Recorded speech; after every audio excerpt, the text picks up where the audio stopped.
Welcome back to Monetized Media. I'm Kyle Scott, and in this episode, I'm without Jason, but I wanted to bring you a really interesting conversation I had with Kenny Coleman, founder of Bourbon Pursuit and Pursuit Spirits. For those of you who are unaware, and you would be if you're not into whiskey, Bourbon Pursuit brands itself as the Bourbon Podcast, and that is an accurate description. These guys are thought leaders in the increasingly popular bourbon space. Not only do they give their own opinion, but they bring on key distillers and journalists and you name it in the whiskey space, and that they are the go-to audio operation and I guess video operation if you count YouTube for anyone in the bourbon industry. And they've done an unbelievable job of growing their audience. First, with subscriptions on Patreon, of which I am one. That was an early one.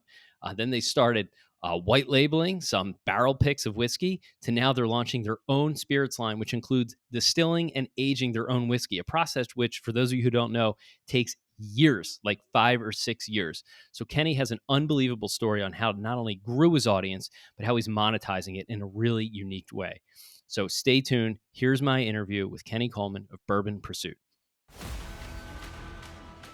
Okay, so want to welcome in Kenny Coleman, who is the co-founder of Bourbon Pursuit podcast, and I would say media network at this point, and Pursuit Spirits. So Kenny, welcome to the one of the first shows here, and thank you for joining. Absolutely. Thanks, Kyle. It's always fun to be, as I mentioned earlier before we started recording, on the other side of the table because I'm usually the one doing all the interviews, and I love being able to share our story because I think we have a unique path that we carved out for us and starting to get into other businesses outside of it. So it's always interesting to be able to talk about it too. So why don't we start off? Why don't you tell the audience a little bit about Bourbon Pursuit, how it came to be, what platforms where most of your audience lives, and then just a little bit about the sustainability of it. You know, how do you guys actually earn income to kind of keep this going?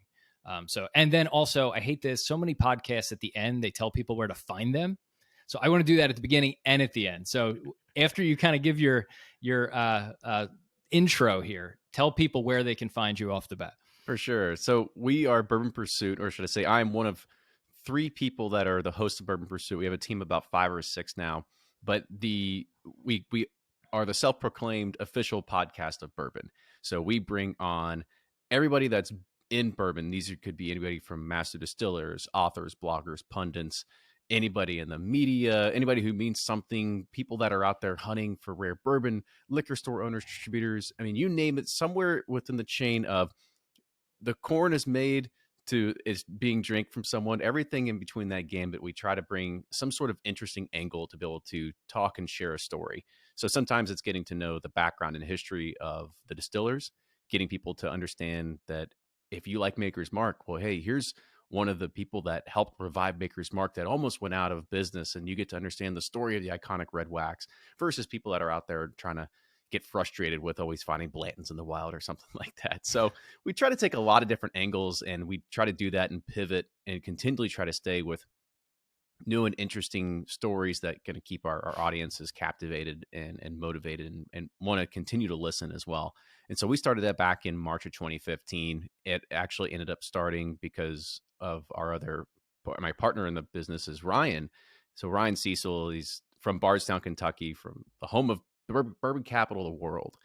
And he was originally going to start the podcast on his industry. He is in the lawn care industry. So he's always going around spraying lawns and doing that sort of stuff. And he's listening to podcasts all day. And he thought, well, I'll create one in my industry. Maybe he didn't realize the runway was going to be kind of short for it. And so he had a friend that said, well, you're from Bardstown, do something on bourbon.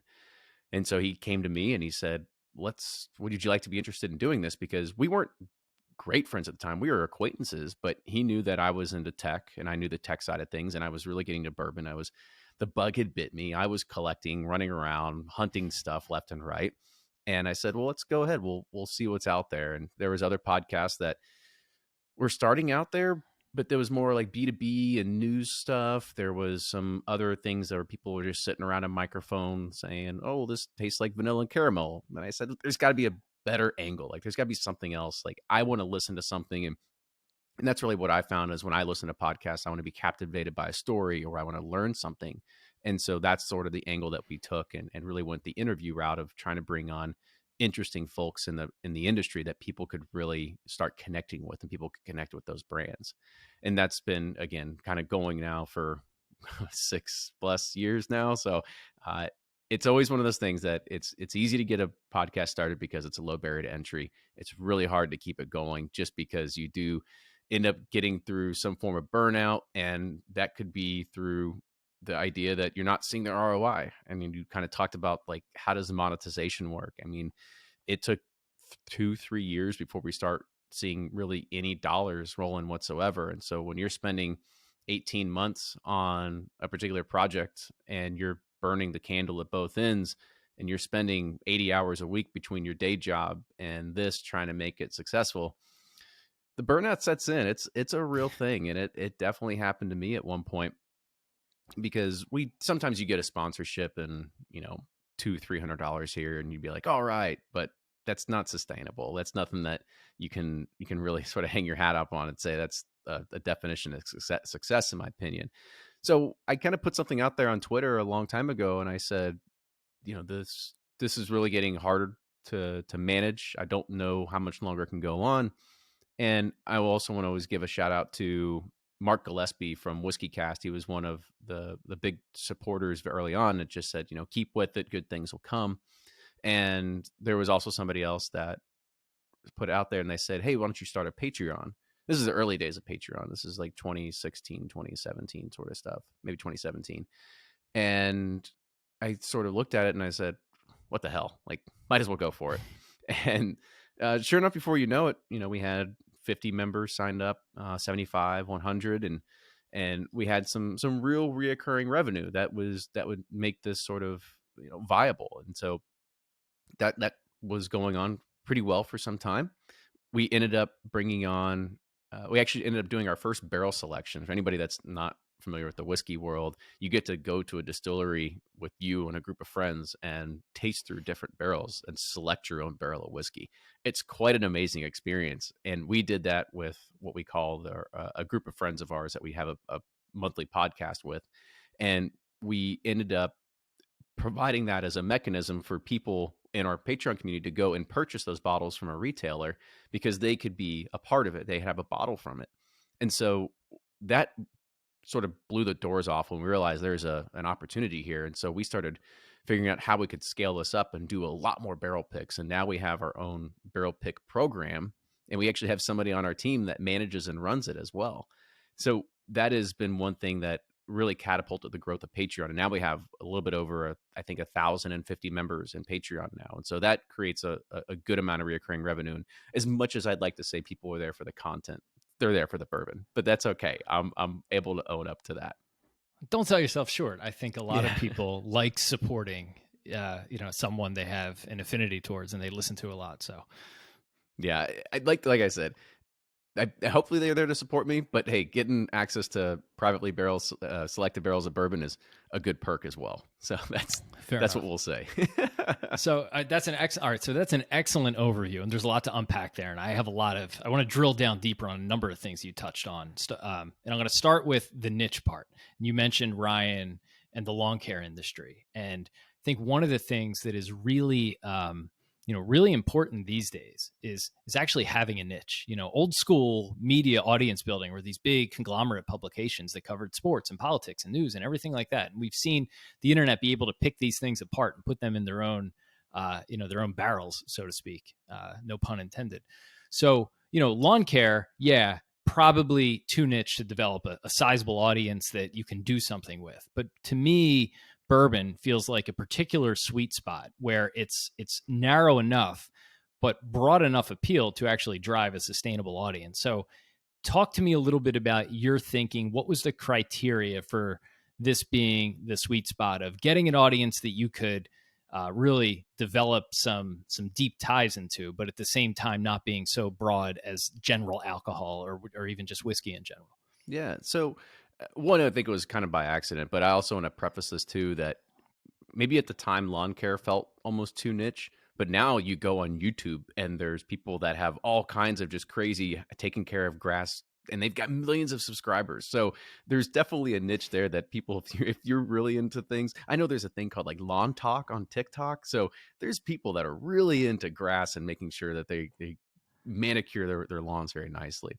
But for us, it was one of those things that we saw what was, I'm one of those people that I consider myself like the dream crusher a little bit, because I will go and and people come to me with an idea, and I can always say, I will guarantee you that there is somebody out there that has already done it or can execute it better than what you're thinking. And when he had this idea, I just said, well, let's go and look. And so that's when I started doing my typical market research. I started listening to other podcasts and figuring out, okay, what are people doing that isn't being done yet? Like, where is the niche that needs to be filled?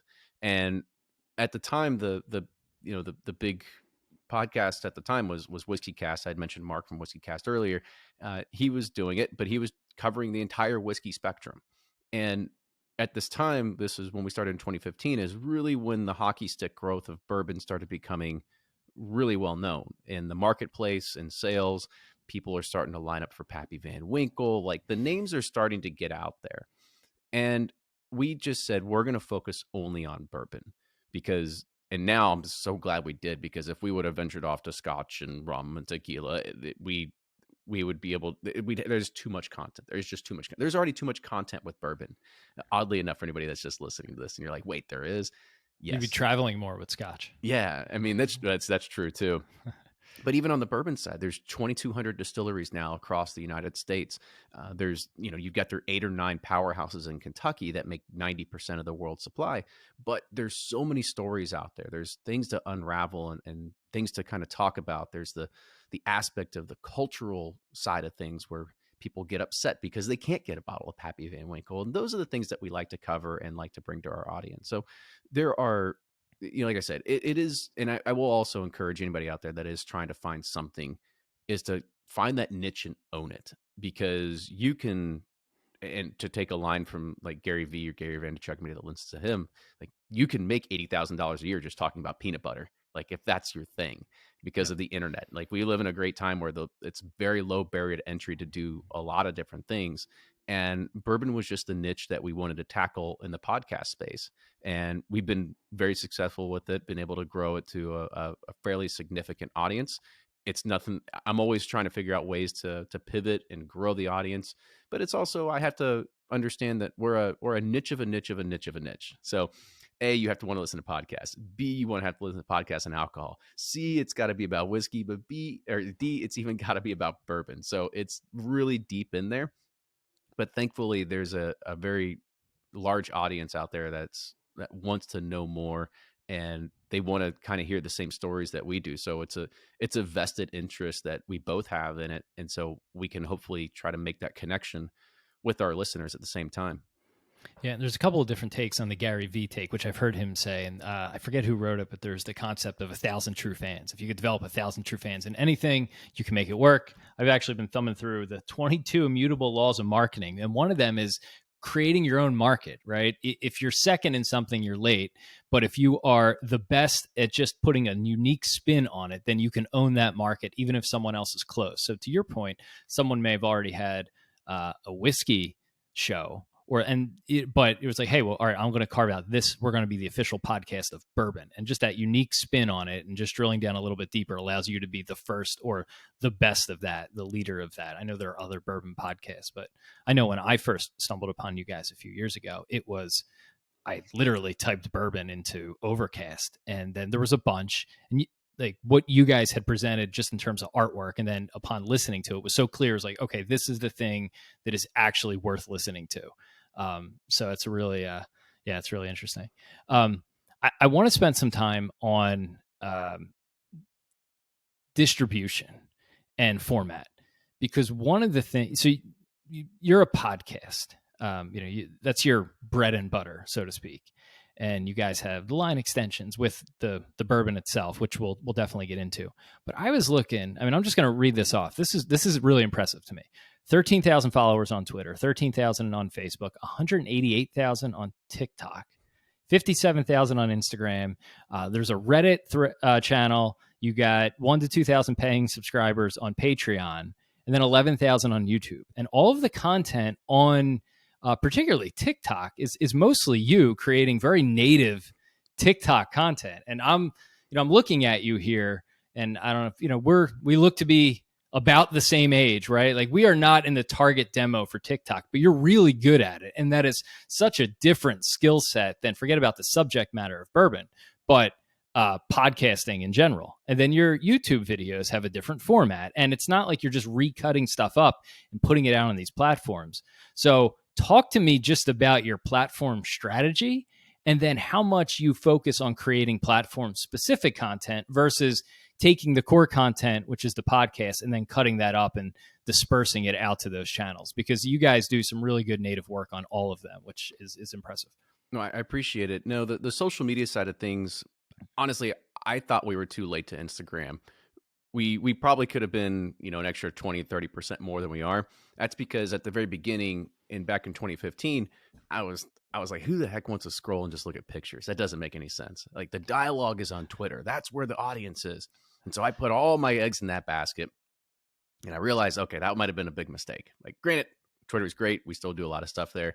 But then we also saw the rise of basically underground black market Facebook groups for trading bourbon and stuff like that. And I said, okay, that's where our audience is. That's where we need to be. That's where the discussion groups are. And so I would use that, and I'd start putting in some links to the podcast to some of these larger discussion groups. And that got a few hits and got a few followers every once in a while. But after a while, I had to stop doing that because it was funny. In the words of Fred Minnick, who joined our podcast in, I think, 2018 or something like that, he goes, "Kenny, quit doing it. You look desperate." So, so I stopped doing that. So we had to just try to figure out.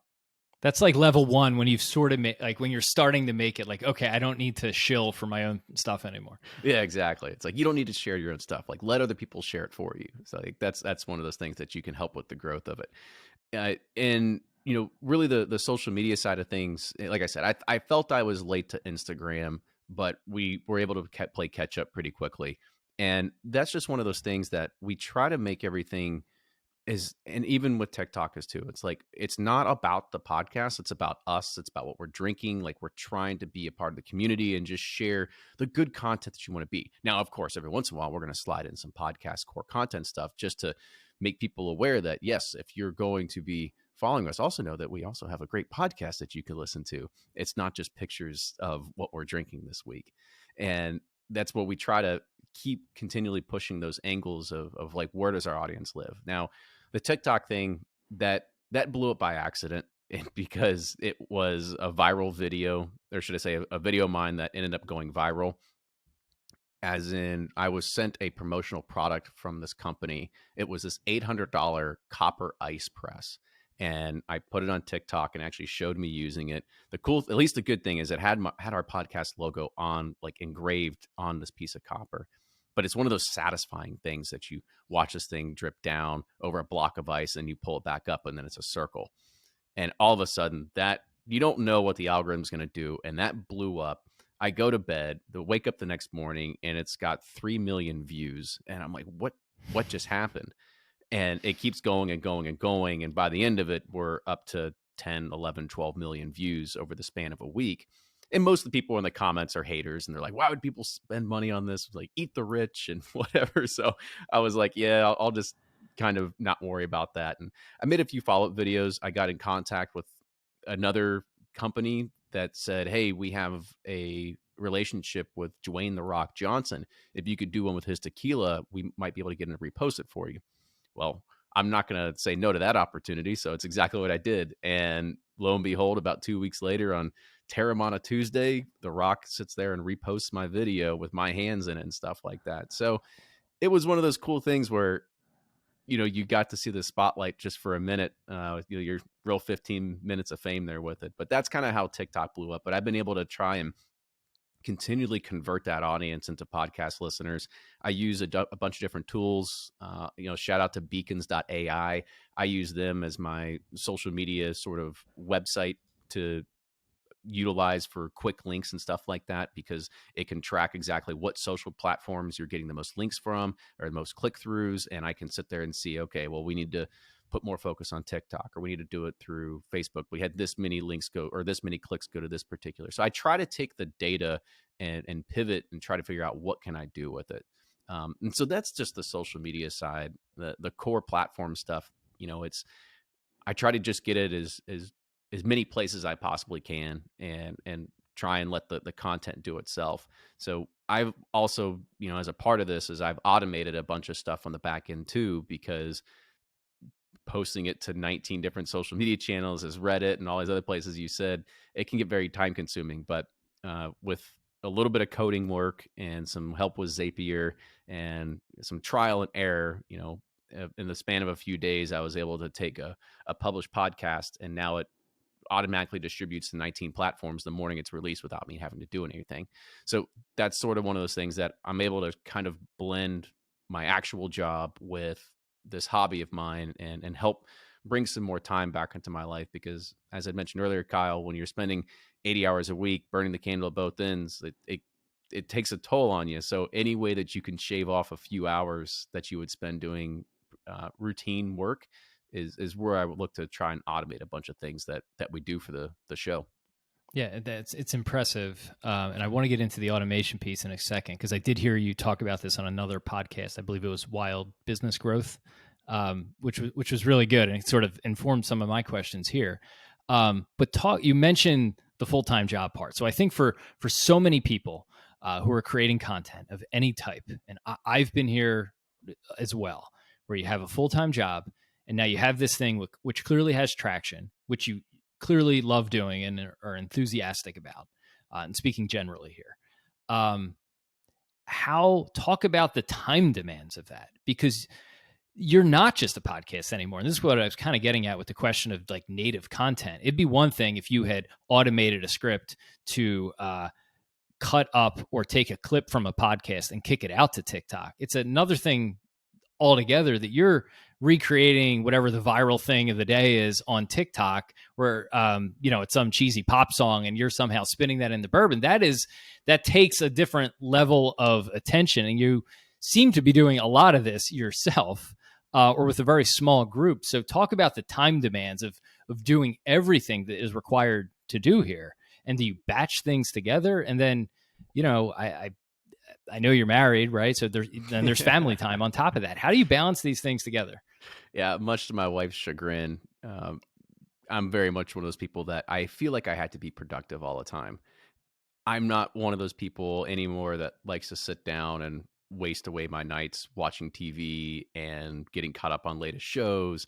I very much like, I want to build things. Like, this is about a creator community, and that's really what I like to do. I like to continually just build things and build an audience and continually try to promote what it is that I'm building.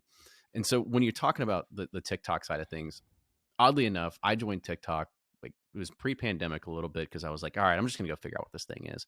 And I'm just scrolling, I'm just looking, I'm like, this is actually kind of fun. And I use that as an original, just kind of like another creative outlet, because I can't do this stuff on Instagram. Facebook just doesn't get it. Like, there's no other platform that I can just have fun with this sort of stuff. And so that's where I kind of just looked at really just taking like what is popular, like what is the viral sensation of the week, and spinning it in terms of bourbon. And that's kind of what started getting some of the original like 20, 30, 40, 50,000 followers on TikTok, was just original bourbon content. And it was really fun to be able to do that and just have fun with it. Like, it's just something that you just couldn't do on any other platform.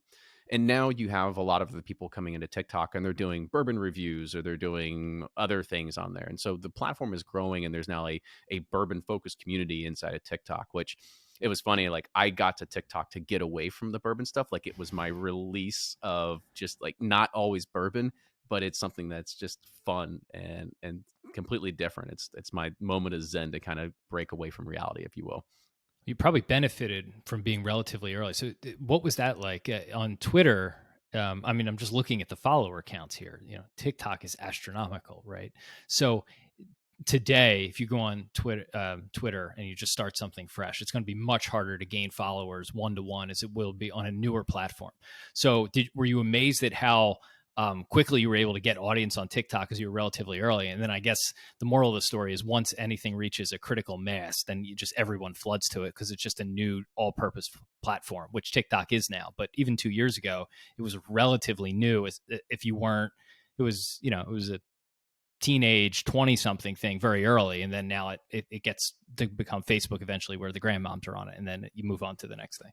Yeah, yeah, we'll figure out what the next one's going to be. But no, Yeah. you're right. It's one of those things of being an early mover and early entrant into something gives you a little bit of the ability to capitalize on it, and that's what I felt TikTok was in the very early days. So being able to kind of be the first one on there and start building an audience, I remember very vividly like the day we had crossed 50,000 users or 50,000 followers on TikTok, all through bourbon content, not through the viral video or anything like that.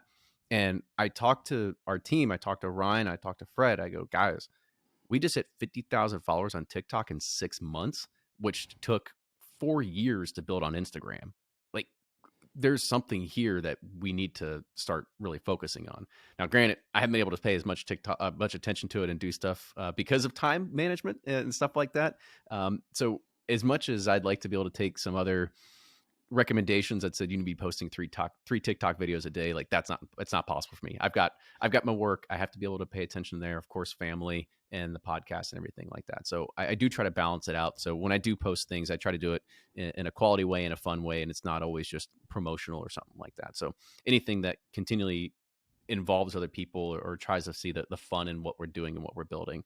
When you talk about time management as well, that's something that we have finessed and refined over the years. So our method to doing stuff with the podcast is that we only record for our Thursday releases. By the way, we do 3 podcast releases per week. So our main releases that are on Thursdays that involve bringing in interviews and guests and kind of figuring out the stories of people in the industry, we only record those 4 weeks out of the year. And so what we'll do is we do that through Ryan's downtime. So he has his busy season is not busy season. So his not busy season is January, February, as well as the very hot months of July and August, because that's just yard time. You're not really doing anything when it's cold out. So we schedule a week in each one of those months, and we will cram about 20 recordings into each of those 2 weeks. And so we try to knock them all out, and that way we have this sort of like backlog and catalog of stuff that we can go get to. And our goal is to release evergreen content, because if you go and you say, oh, next week we're going to be releasing this XY bottle, like it doesn't matter. Mostly podcast listeners listen within the span of the next 30 days. So by the time you do anything that's very timely, it's usually already passed. So what we want to do is focus on that evergreen content that people can always go back to. They can always look at and revisit at a later date. And if we say, oh, we're on episode 300 and whatever now, and say, go back and listen to episode 120. We talked to this guest and we talked about, barrels, or do something, whatever it is. So on the time management side, we've been very efficient with being able to do guest scheduling and be able to make sure that we aren't pulling our hair out every single week. I think that's been one of the things that maybe a lot of people that are getting to podcasting don't know, is if you're constantly chasing around and trying to find a new guest every single week, it becomes much more difficult. So now we do those sort of batch recordings, and by being able to do that, it provides us enough time to do proper editing. If we need to outsource some things, we can do that too. So it gives us a little bit more breathing room, instead of constantly feeling like you're always trying to hit a deadline or fighting fires or something like that. Batching it's a really interesting concept and a good way to, I think, label it, because particularly with something like a podcast or video, it's an entirely different process, workflow, and just headspace to when recording versus editing versus distributing and marketing and the back end stuff. So I had heard you on some podcasts in the past say, hey, we recorded this a while ago. I didn't realize the extent to which you really condense these together. I think you would put out a tweet last night, or maybe it was the official account, probably you, that you guys did like eight recordings yesterday. Did I get that right? Or Well, six, it's through the like week. Yeah, okay, it's through all the right, week. still, Yeah, that's a but lot. but I mean, we try to condense things, and most of the time the timing works out great. And whether it's with our guests, we do it in my home studio, or whether we do it remote, and we can always make it work. Thankfully, technology's gotten a lot better, and so we can record much higher quality than what we could way back in the day. Yeah, for sure. The evergreen part, I just want to put the pin in this for the audience. So I have a background in sports, and for 10 years, one of the things I really struggled with was sports happen in 24-hour cycles. And when you're covering sports, whatever, no matter how much effort you put into something or how good it is, chances are 24 hours later, it's relatively useless unless it's like some long feature piece. And that to me was always a pain point. Of just it's like a baker every morning. You're getting up and you're creating it, and someone's consuming it, and then it has no shelf life after that. So a good takeaway is if anyone who's listening wants to start something, try to pick something that has a shelf life. Because to your point, even though a lot of people consume it early, you can do things with it. You can cut it up. You can use it in the future. You can reference it, or just record it in advance and release it 6 months later and have it still be relevant. So I think that's a really good point you bring up.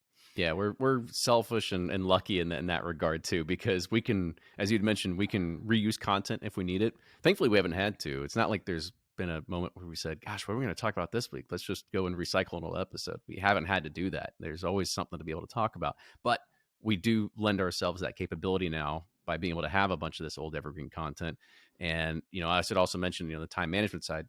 We have 3 different releases per week, so even with Ryan and I, we release also a Friday episode now that we record on Wednesday nights called This Week in Bourbon, where we just talk about the news of the week. Oddly enough, people still listen to that 30, 60, 90 days later, which is great. But it's also one of those things that it only has a shelf life of a week, but people still listen. That's great for us too.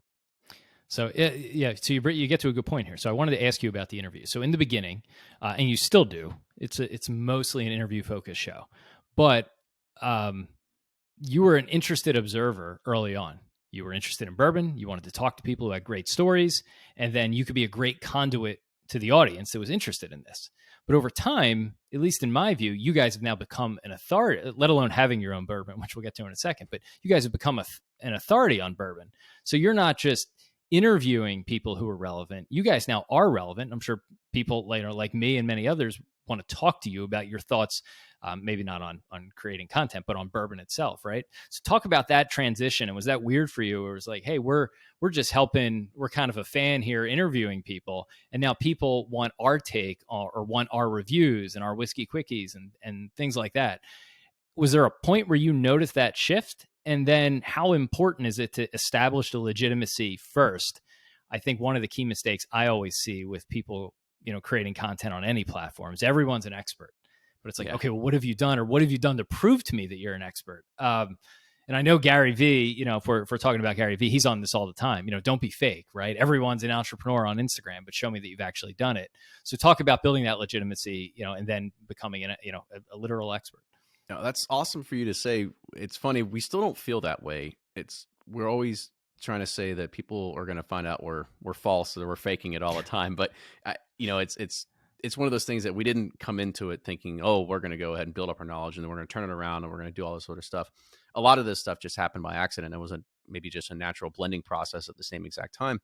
But yes, at the very beginning, we were asking the questions because we're genuinely curious. We didn't know everything about the industry. We knew enough that we were interested in the hobby. We were interested in bourbon, but we didn't know everything that we do now. And so we looked at ourselves more or less like sponges or leeches when we went into all these people in these interviews, and we paid attention to everything that they said, and we took away nuggets after the recording button hit stop, and they would keep talking about something. And those are some of those conversations I wish I didn't hit the stop record button, but those are those things that you'll always remember and you'll always learn. How are people blending? How are they doing distillation process different? What do they do about their barrels? Like, what are they doing? Like, so you get a lot of market research as you're going through this, and you're just soaking it all in. And there really wasn't a time when we flipped it around and said, "Oh my gosh, like people think we know what we're talking about." I don't really know if there was a moment that I could say the light switch flipped, or people started paying more attention to it, or people wanted to know more about just us. But I think it was probably about a year or two, maybe about 2 years ago, we brought Fred on and we started doing episodes with just the 3 of us. We didn't bring Explain in to the audience who Fred is. Oh, sorry. So Fred Minnick, and the important and his stature in this. Yeah. So Fred Minnick is by far probably one of the most biggest authorities in bourbon. He's written several New York Times best-selling, or Wall Street, whatever it is, best-selling books. He is on the cover of a lot of different bourbon magazines. Like he is like the guy in bourbon, because when he goes and does his end of the year whiskey rankings, it clears shelves across the country, and people go and they buy and hoard everything that he says that you should go buy. And so around 2018-ish timeframe, maybe 2019, I can't really remember, is when he reached out to us and said, "Hey guys, my media people said that I should start a podcast, but I really like what you're doing. Mind if I just join yours?" And so we kind of baked him into, part ownership of the company. And so he's been able to help with the growth of the podcast too. And, he goes and does events around the country and he tells people about the podcast. So he's an extra extension for marketing for us. And, he's such a wealth of knowledge when it comes to the bourbon and stuff like that too. But we started recording a few episodes with just the three of us, Ryan, Fred, and myself, and we realized how much we liked doing it, and we realized how much people really enjoyed those conversations too, because they felt like they were just in the room. It wasn't another interview that you were listening to, but you felt like you were part of the dialogue. And that's when we said, "Holy crap, we should probably just do more with just the three of us, just discussing bourbon culture, discussing what hot topic we want to talk about."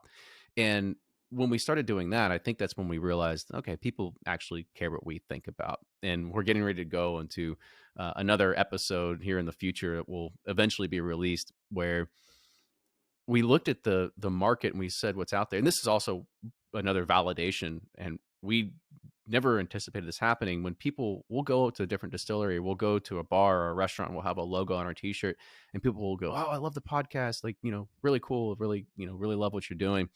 But sometimes we'll go into a distillery and we'll meet somebody and they go, "Hey, yeah, we have to listen to your podcast as part of our training and onboarding." We're like, "Wait, what?" Like they'll have specific episodes set about that particular distillery that you have to go and listen to go and learn about the company as part of your training and onboarding. Wow. And we kind of saw like, "Oh my gosh, this is amazing. Like that's what people are doing with our content now." So it was a validation of what we had built that is kind of turning into a real world scenario that we can look back and say that's pretty cool. Like something that we never anticipated to be able to do is now turning into something that people are consuming all the time in a myriad of different ways. So I want to get into now. So we talked a lot about the audience building and establishing yourselves, right? So I want to talk about the um, business, for lack of a better term. At a certain point, everything you just described, I think, is what people set out to do, and they begin creating content. They want to become an authority. They want to build an audience. They want to have fun with it. They want to do things they think are cool.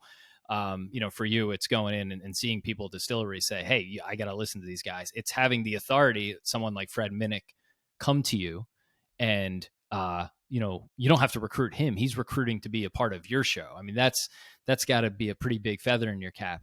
But at a certain point, I think everyone comes to the conclusion where, is this sustainable? Can I keep doing this?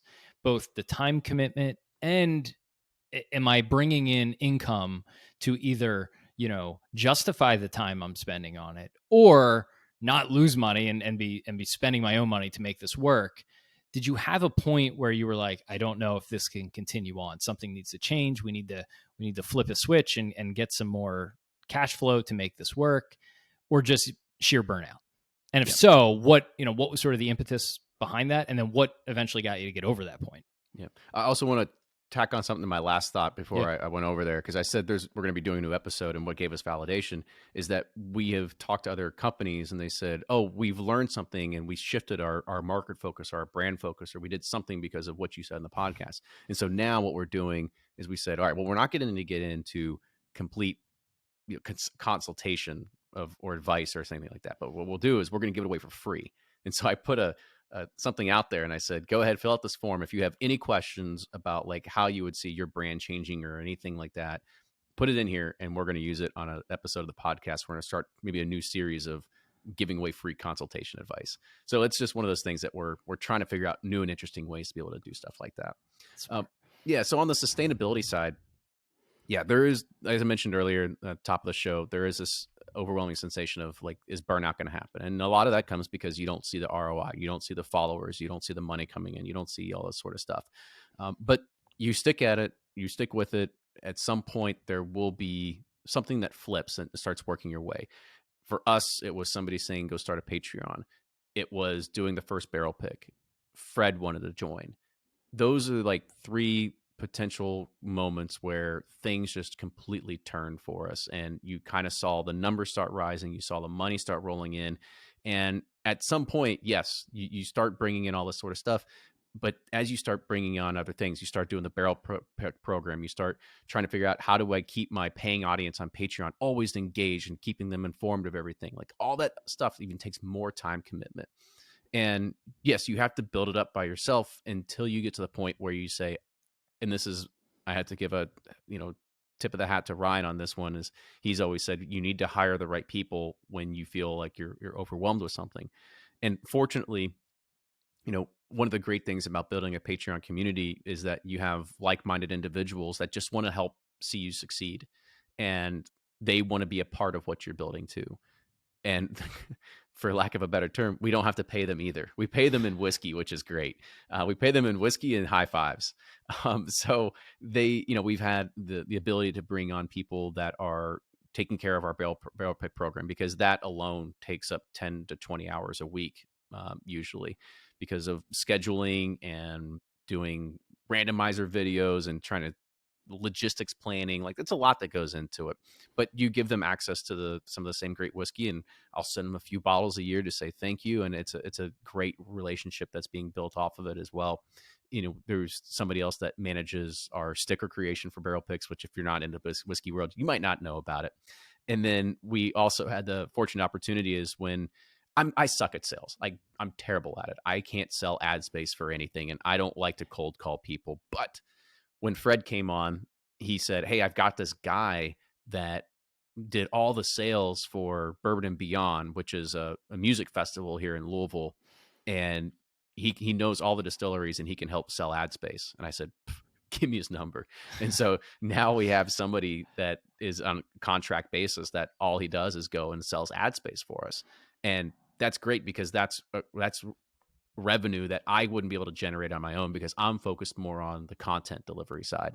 So striking those relationships and making sure that we can, scale is really the thing that's important to me, because that allows me to focus on the podcast, which is, for me, is like content creation's king, making sure that we are continually bringing in new and innovative ideas to our audience, that they stay captivated. And that is eventually going to feed into our spirits business and our bourbon business, because that doesn't exist without the podcast. And so we have to grow the audience that is going to help feed that business, that will eventually, help people drink a lot of good whiskey here in the future. Yeah. So what is the business ambition? I guess is a good question, because advertising, there's really no marginal cost to producing a podcast. The mic, you get the mic, you get the hosting, but it's relatively, there's not capital intensive. You could sell ads. Patreon is basically almost donation money coming in. Selling bourbon, particularly a regulated product, which I do want to talk about the business part first, and I do want to talk about the regulated part, because that's got to be really tricky. But what is the ambition there? Is it to create a media company? Is it to create a bourbon brand? Is it to do both? And then, what does that revenue mix look like? You don't have to get into numbers, obviously, but how do you think about, hey, this is where most of my focus is? And then you mentioned, I think maybe before we started, just the amount, or maybe at the beginning, just the cost associated with the bourbon business up front initially. So that's a totally different mindset than podcasts and advertising. So talk about that in general. My focus right now is still, it's kind of split between the two, because we have to start planning. This is the worst part about it. I wish we had a product we could sell. We could just have it manufactured in China and then resell tomorrow. But that's not the whiskey business. You have to plan a decade out in the future if you want to do anything. And so the podcast business is really good right now. We've kind of got a well-oiled machine in regards of, how we can get sponsorships in, and how we do our partnership distributions and everything like that. So everything's great there. But really the podcast for me is, it's a mechanism and a vehicle to help push our bourbon brand, because as I mentioned earlier, advertising, selling it sucks, but it works and it can bring in the revenue. And we are continually trying to figure out new ways to be able to maximize that too. So earlier this year, or should I say, back in 2021, we made a switch to a different podcast host. We ripped out all the embedded ads. We're now doing dynamic insertion across all of our podcasts. So we freed up a lot more real estate. And that's really what helps go into our evergreen content is people can go back and listen to episode 10 and you get a relevant ad versus, versus hearing something that was back in 2015. So that way we can really scale our real estate. How do you find those rates compared to the embedded ads? Because so many people say the embedded ads work great because they're host read and they're really sticky, but it's really hard to monetize, especially the long tail. Well, I mean, it's a way that we can do it based off impressions. They're still host read. They're still done by me. They're just dynamically inserted. And there's just a few different platforms that allow you to be able to do stuff like that. And it's something that most people are looking towards. And I wish I would have done it a long time ago because now we had to hire another contractor to go back to every single one of our old episodes and take out all the baked in advertisements and re-upload them. But it also gave us the opportunity to kind of go back and remaster the episodes because there wasn't the greatest audio when we first started. We got a lot better since then, but garbage in, garbage out. They're a little bit better, and you're not constantly like changing your dial on high, medium, low volume because of somebody yelling the mic or something like that too. So we got an opportunity to fix a lot of that sort of stuff. But as I said, the podcast business is really going to be the funnel for our spirits business. So the idea of the spirits business, we never got into this thinking, oh, we're going to start a bourbon company. It all happened by accident. Most people that get into podcasting, they write a book or they do a class or they do consultation or something like that. We were in a very unique opportunity that we talk about a product that a lot of people love and it's a consumable and we can make our own and kind of put it out there. So back in 2018, we did this episode with a few of our kind of close friends in this, what we call a roundtable episode. And we talked about this brand that was started out of a liquor store and they were kind of doing their own private label, which we said, this is not anything new. People way back in the day, grocery stores used to have their own private label bourbons and, pharmacies and stuff like that. But it's a spin on something it's old and it's new again. About a week and a half later, I get this phone call and this guy says, "Hey, I helped build that brand. Would you be interested in doing your own?" Uh, well, tell me more. And so that's kind of how it all started. He gave us a really unique opportunity with some really good financing terms because this business is not cheap. It's very capital intensive. And by being able to do that, we started off just doing what were called single barrel releases, where we go and select one barrel of bourbon, we bottle up in our own packaging, our own label, and we get it out to a few different markets and we sell it and we kind of see this revenue generation come from it. Now, it wasn't a lot, but it was enough that we said, hey, this is fun, but where can we go? And that's where we said, we were actually encouraged to say, you need to come out with a scalable product because single barrels aren't scalable. They're a pain in the butt for the most part. So that's when we started creating a new flagship line that we could really start scaling where we're dumping 40, 50, and in the future, like 900 barrels at a time to be able to create this product and then distribute it across the United States. And that is going to be the goal one day. And so right now, you'd mentioned kind of like the money thing going into it. So last year we spent $1.3 million in putting down new make barrels. And we're going to spend that again this year, and we're going to spend it again the year after that. So we're going to be somewhere around like $6 to $8 million in debt before we can actually start making real profit. And that's where the capital intensive part comes in. Is that we're always Is that constantly scary? Is that scary? I mean, that's a big outlay. Yeah, I mean, for not any business. I've done the financial modeling and everything like that, and it all works out. The unfortunate part that doesn't work out is that we can't pay ourselves until about 2028. And that is just the part of, bringing on investors and paying back the investors before you get your money. And that's the part of nature of business and making sure that you're doing right by them. But we also set up very good terms on what we're doing. And so far raising, $1 million has been relatively simple. And that's either we know really rich people or there's people that just want to be in the whiskey business. And I think it's just kind of fun because people have some extra disposable income and they want to put it in something that is interesting, unique. And I think the good thing is that right now with the story that bourbon has is that it is on a rocket ship. We thought it was on a rocket ship 2 years ago. We were completely wrong. It's just now feeling like it's getting on a rocket ship because every single distillery is dumping millions if not hundreds of millions into their own distilleries and really ramping up production because they don't see this trend ending. They see this going for the next 40, 50 years of people really being into brown spirits. So that's why you see all the investments happening. And we said, all right, well, we're not going to be a major player at all. Like that's not our goal. We don't have the capital to be able to do that, but we have enough capital and enough audience reach that I think that we can own a little slice of the pie. And that is where we will be able to go sort of full time into bourbon, is when the bourbon business becomes a little bit bigger. As I mentioned, podcasting is great. You can make, six figures a year doing it, but you have to also figure out and take into account, health insurance and all these other things that, a good, stable paying job takes care of for you. But we looked at the bourbon business as something that is more sustainable over time because you're creating a product that's going to live on the shelves. And the only thing that you really gonna have to do after that, it's continual promotion, continual marketing, and always staying in the headlines. And so thankfully, we have the podcast that is going to be that sort of launching off point. We have an audience that's already there, and it doesn't really exist without the other. People have always asked us, so what's the exit strategy? I haven't really figured that out yet. One day, I don't want to say that I'm going to be 65 years old still doing the podcast. I don't know if that's going to be a thing, but putting it in the hands of somebody that's able and willing to kind of continue with the quality that we've been able to do and everything like that is something that I would be interested in the future. But like I said, for now, one doesn't exist without the other. And so we have to have that marketing vehicle to really help grow the brand. And that's sort of where our future's heading right now.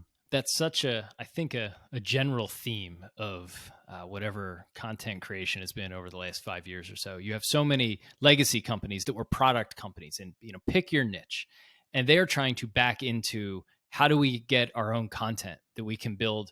So they have products, and then how can we get our own content so we can have some built-in marketing and do quote unquote content marketing. Whereas, here's an example. My kid's favorite burger down at the beach this summer was a Mr. Beast burger. So they know him not as the creator, but as the cheeseburger company. But he's a creator who's able to leverage that brand to create a product, which is exactly what you're doing. And I think that is a complete shift in the way, our economy in some ways, consumer retail works in some ways, which is you're starting with the audience and then creating the product off of that with the built-in marketing vehicle. So do you, on the end state of that, do you view, if you guys are ever acquired in the future, do you view that being a media company buying you guys or a distillery buying you guys? And I guess that might answer the question as to how do you think of yourselves today now that you're sort of in this gray area of we're creating media and content versus we're a product company. It sounds like product is where the, where the upside and the financial benefit is, but where does that kind of teeter for you where you're no longer a podcaster, you're a bourbon brand? Well, they are different LLCs, so they are completely separate Okay. businesses. So we do try to separate it. The branding in itself it's loosely connected, is the way that we like to put it. It's not heavily used with the same color schemes or patterns or anything like that. We use a little bit like the same font, back and forth a little bit, but for the most part, we try to keep them loosely connected because they have to have some sort of connotation. But at the end of the day, the media side of things, I don't foresee anybody buying us out from the media side. It's not like Spotify is going to give us a deal or anything like that. We're not Joe Rogan. We're not that big, and I don't just anticipate being that big. Remember, we're four niches deep when you think about it. At the end of the day, we've had plenty of people that said, "Hey, come join our network," but for the most part, sometimes joining a network doesn't necessarily mean it's going to be good for you because they want your numbers, they want your advertisers, and you got to do a rev share. And we've been really successful on our own. So it's always something that we have to continually evaluate if it's the right partner and if it's the right network that wants to come in and do that. I've had other dreams of creating even more podcast content, and we're actually going to be launching another podcast as well that is it's called Behind the Pursuit, and it's talks about how we built the bourbon brand. And so it's really another story of a branded content that is about, of course, the bourbon business. And we get to kind of talk about, this is a peek behind the curtain of starting a spirits brand, and you can kind of be along for the journey as well. So kind of one of the first people to ever do something like that. So we're excited to be able to create more content there. Again, I've had other ideas of creating additional podcasts, but it's the time commitment thing that's involved. And right now, the Bourbon Pursuit side is doing fantastic with it. But you are right. Is the end game of getting acquired by a Pernod or a Diageo or a Constellation or something like that? Would that be cool? Yeah, it'd be cool. I'm not going to deny that, and we'd always entertain those conversations. But for us right now, we have our 10-year roadmap and trying to figure out, okay, do we need to bring another partner? Do we need to give up any equity in the company? Can we do this on our own? Because it's a big financial investment to get into this, and you're playing with a lot of other people's money. So we want to make sure that we're doing right by our investors and making sure that we're building a really healthy and sustainable business. We're also figuring out a lot of the loopholes, not loopholes, but some of the pitfalls, I guess you could say, of dealing with a regulated product and how much money that you'll be paying the government in excise tax. Dude, I'll give you an example. I started doing the math, and I said, by our final scale point, when we're putting out 300,000 bottles, around 50,000 cases a year, we'll be paying the government around $975,000 a year in federal excise tax. Like, that's just tax that you just have to pay because you're making a spirit. And I said, there's got to be a different way around this. So we figured out different ways, and we said, okay, in 2026, we have to own our own warehouse. We have to get our own distilled spirits license. We have to do all this sort of stuff. So we're already planning to do that, to just like figure out like, okay, how can we shave off, $500,000 of this and not have to pay the whole thing? So it's one of those things that we're figuring this out as we go. But that's the fun part of being able to continually learn in this business and find different things. But as you had mentioned, yes, it will be cool to kind of have those conversations. But if not, once we get to 2030 ish time frame, like the way that we have the financial model planned, we're going to have this sort of hopefully working like a well-oiled machine, and we know exactly how many barrels we're putting down, how many barrels we're using, what else we can dedicate to a single barrel program, and what our revenue stream would look like. So it's a lot of planning, but we're excited for the future.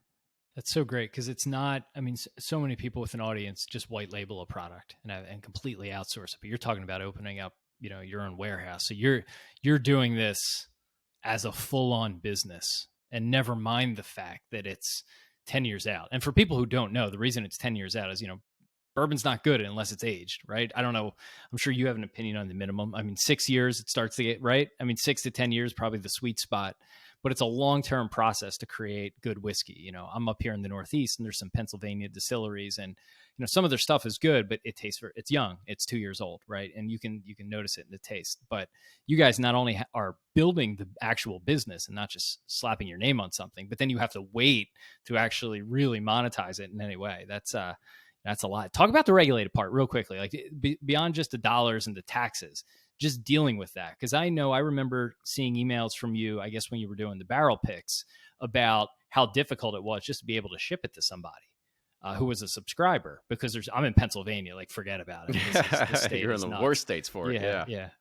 Yeah. I mean, you're right. A regulated product like this never makes it easy. And really, this all goes back to prohibition. Once prohibition was repealed, it gave states individual freedoms on how they want to take over alcohol. And so every state is different. And some states are controlled, like where you're at in Pennsylvania, where it's done centrally by the government. Some go through a different kind of distribution model. The 3-tier system in itself is broken for the most part. And the idea that you can't ship alcohol like you can just order stuff off of Amazon, this actually already exists in Europe, but to do this in America, like it feels like it's foreign to some people. And they're like, why would anybody want to do that? Like this, the kids are going to get this and they're going to drink it off the doorsteps. But there's so many people that are just backwards in this particular industry because, well, the people in the middle make the most money. And so they don't want anything to change. And so we've been voices and advocates for a lot of this reform for a few years now. And so working with different retailers and different distributors to figure out, okay, how can we do direct to consumer? How can we get our selections from the retailers that we do choose to work with into the hands of consumers across the nation? It's definitely been difficult. There's a lot of hurdles to kind of get over because, yes, as a regulated product, nobody wants to have the government come knock on their door and say, you're getting fined because you did this. So we definitely have to, you know, play the line there and make sure that we're doing right by that. We don't want to break any laws, you know, blatantly or anything like that. So we just want to make sure that we're continually trying to do right by, you know, of course, the greater good, the consumer, our audience, and making sure the kind of government gets their fair share too. So we just have to play the part. And I will say that it does get frustrating because you just want access to it. You know, you being up in Pennsylvania, if you were just to order anything off of Etsy, sure, you can go get it. Doesn't matter what it is. I think the thing that kills me the most is that gun laws are more or least restrictive than alcohol laws. Marijuana laws are starting to open up, and people are it's you know free reign for marijuana, but alcohol that's been around forever, like there's so much money that's tied up into it that nobody wants it to change. And so you've got a lot of things that it's going to take a long tail of reform and advocacy and people that want to see real change happen, whether it's, like, as I mentioned, from the direct to consumer route, or whether it's having people get access to literally everything. And I think that's the problem, because you said you live in Pennsylvania. If you wanted something from a distillery that's only available in Alabama, you have no option. You literally cannot get it unless you drive down there, fly down there, whatever, and bring it back. Like that kills interstate commerce. That kills the idea of being able to grow your business further than your backyard. So I can't wait to sort of see a lot of those rules and laws start get broken down here in the next few years. Fingers crossed. Yeah, yeah, I'm in PA. I mean, I have to drive over. I'm relatively close to Jersey, so I got to drive over a bridge to, get good selections. The nice thing about PA is the price is controlled, so when you can find it, you get it at MSRP, but it's almost impossible to find the good stuff, and they have a state-run lottery, so that's a whole separate podcast. It sure Um, is. all right, so Kenny, this has been great. I want to just put you on the spot. Three quick questions at the end, like quick hitters here. One, you mentioned Gary V, right? So I want to give our audience each interview a takeaway that they might be able to put into place, or a resource. So you mentioned Gary V. Him or somebody else, what has been a great resource for you to consume? Podcast, book, newsletter, whatever it is. That's one. Two is, what is a great tool that you use that helps with the business, particularly on the content side? And then three, parting words, wisdom, advice, someone who is creating content and wants to branch out into having their own products or their own supporters. One high level piece of advice, pretty open ended for you. So on the first one of, like, what do I listen to? Like, where do I get my content? So for me, my focus has shifted over the years. So I used to be all about sort of like entertainment, like what's going to make me laugh. I'll download a 1 hour Jim Gaffigan, comedy special and listen to something like that. But, as I've started to move into more of an entrepreneurial mindset, that's sort of what I've grown accustomed to listening to. So yeah, of course, Gary V, but sometimes Gary V, he can, and with good reason, some people might think he's too much. Yes, sometimes he's a little too much.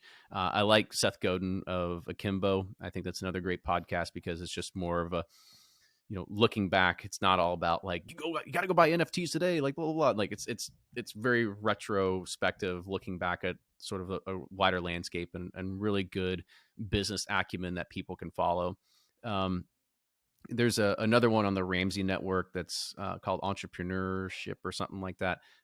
Basically just talking about like how to build teams, how to make sure your employees are happy and everything like that. And I kind of do that as part of my day job as well, just as a manager, trying to making sure that I have a great work culture, that people want to work for me, and making sure that I'm continually, pushing them and rewarding them at the same exact time. When you mentioned, can you say your question about like the tooling and stuff again? Yeah. So what's a tool? You mentioned Zapier. Maybe that's one, that helps you get your job done more efficiently, or that is indispensable to you.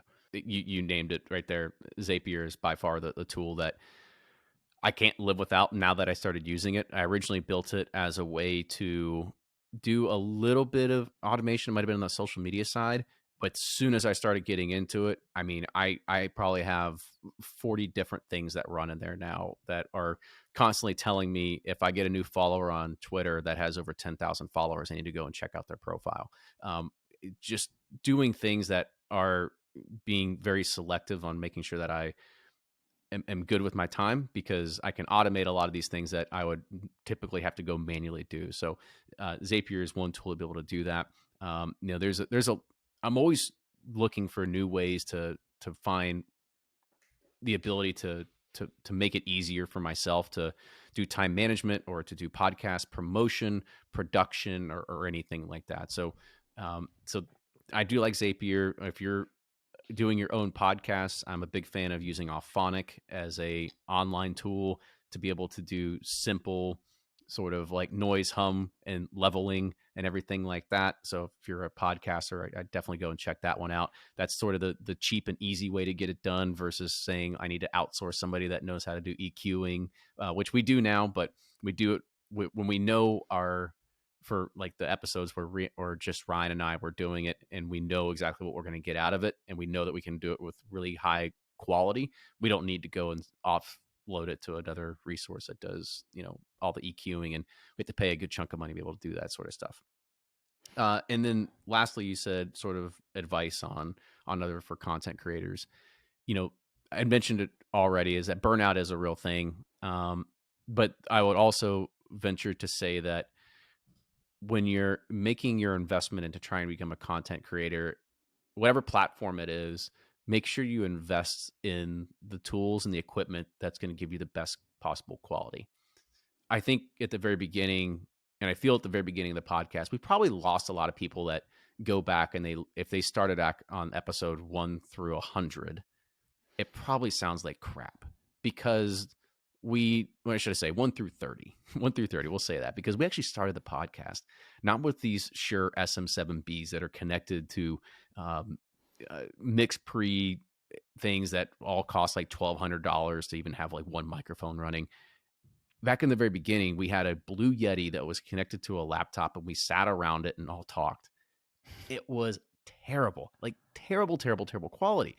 And if I could go back, like that's one thing that I would fix, because you could have the best content in the world, but if it sounds like crap, or if you're doing YouTube and it looks like crap, nobody's going to watch a shaky video. So invest in the equipment that's going to make it work well for you. I mean, if you're just one of those people that just wants to be a social media influencer on TikTok or on Instagram, invest in a real camera.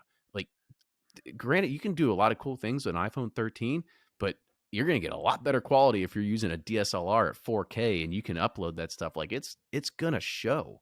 So I would always say that if you're going to invest in something early on to become a content creator, always invest in the right equipment because it's going to pay dividends in the end. And you don't have to go back and cringe because you can look at your earlier stuff or hear it and you go, how did people stay with us? But thankfully we tracked on and people did. Your setup is putting my Audio Technica mic to shame here. I used to have a Blue Yeti, but it was way too Yeti, but it was too echoey. Let's see, we actually started, so we had a Blue Yeti, and then we moved to those ATR 2100s. Yeah. And then now we had, after a while, we started have money come in, and Fred picked up these types of microphones, and I got microphone envy. And I said, that's it. We're laying down. We're getting all new equipment. So there's no going back. Once you're there, there's no going back. Listen, this has been great. So tell people again where they can find you. Plug anything you want to plug, and then hang on a sec at the end. I'll sign us off. For sure. So thank you again for having me on, Kyle. This is a pleasure to be able to kind of talk about my story, and I hope other people liked or picked up some few good nuggets along the way. If you want to learn more about brown water, you want to get smarter about it, and you want to listen to the official podcast of Bourbon, go and subscribe to Bourbon Pursuit on every platform, whether on Spotify, Apple, Google, Pandora, iHeartRadio, you name it, we are going to be on that, including all the apps like Overcast and Podcatcher. I mean, you name it, they're on everywhere. You can also follow us on all the socials that Kyle had mentioned earlier: Twitter, Facebook, Instagram, and TikTok, all at Bourbon Pursuit. And if you want to try our whiskey, you want to go find out more about it, it's pursuitspirits.com. And you can see what single barrels we have available. There's buy now links to a lot of them that we ship directly to DC that you can get in your hands in 30 some odd states around the country.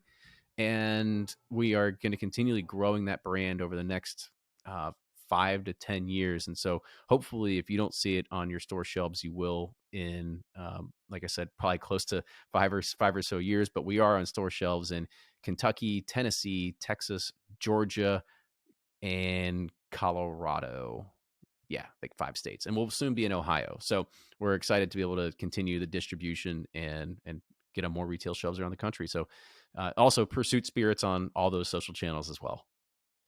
Awesome. And I can vouch for the podcast. So we look forward to the bourbon, and I can vouch for the podcast. If you want to sit down and have a drink, there's no better thing in your ears than Bourbon Pursuit. Just the music, I think the initial guitar strum gets you in the mood for a drink right off the bat. There's a So funny Kenny, story behind that too. go So, ahead. Go ahead. so the that guitar strum, I have tried to convince the team, and I said, "Can we please get new intro music?" And I've put it No, out there on Patreon, and people were all like, "No, keep it, it's great." So that intro music was just a free loop in GarageBand when we started, like way back in the day. We didn't even go and search for it. Ryan just had it on his computer in GarageBand, and that's just what we went with. it's good. It's iconic now. It's Yeah, I iconic. You should know. trademark it and call up Apple.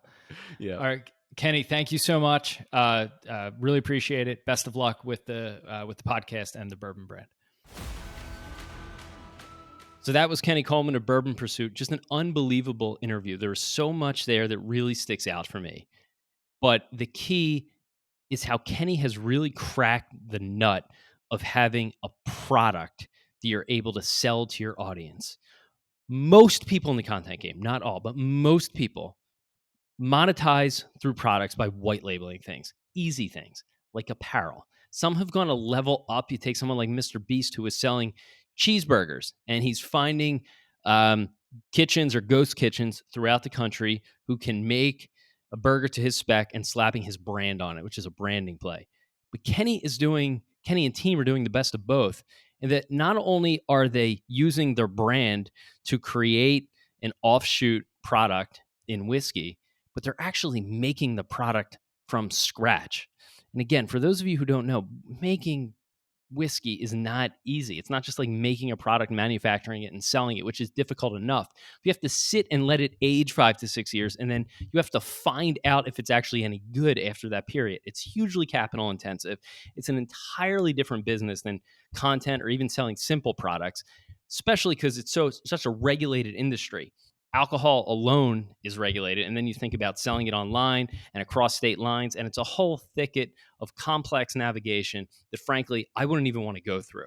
So Kenny is just an unbelievable story, not only of growing an audience and really unique ways to do it, using Zapier to automatically pull old podcast episodes. Some really good takeaways from this one. But for me, it's the ability to launch a product and do it in a from the bottom to the top way. So if you like what you hear here, please be sure to subscribe to Monetized Media wherever you get your podcasts for more great interviews, learning from creators who are growing and monetizing their audiences.